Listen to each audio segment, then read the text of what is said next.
கர்த்தருடைய பரிசுத்தமுள்ள நாமத்திற்கு ஸ்தோத்திரம். இன்றைக்கான வேதவசனம் மத்தேயு 15:28. நீ விரும்புகிறபடி உனக்கு ஆக கடவது.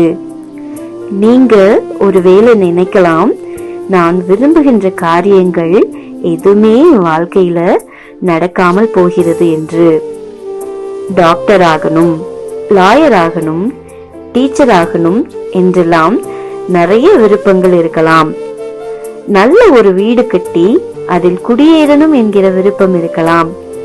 நல்ல ஒரு வேலையிலிருந்து நிறைய சம்பாதிக்கணும் என்ற ஆசை இருக்கலாம். கடன் இல்லாத வாழ்க்கையாக இருக்கணும் என்று கூட விரும்பலாம். ஆனால் அந்த ஆசை எல்லாம் நிறைவேறாமல் இருக்கலாம்.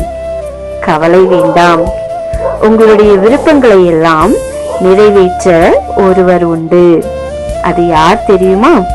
நம்ம அப்பா ஏசப்பா.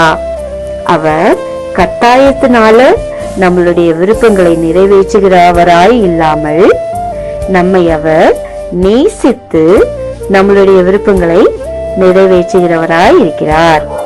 எப்படி நிறைவேற்றுவார்?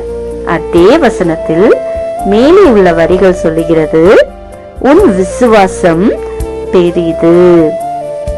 இதுவரை என்னென்ன ஆசைகள் விருப்பங்கள் உங்களுக்கு இருந்ததோ அத்தனை ஆசைகளையும் விருப்பங்களையும் அவர் பழிக்கச் செய்வார்.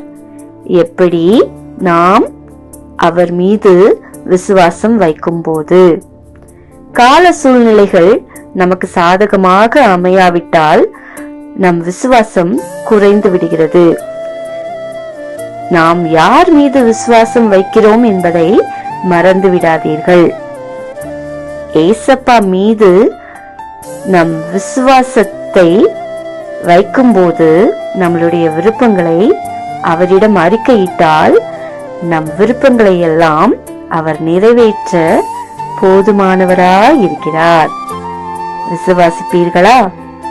God bless you. Amen. Amen.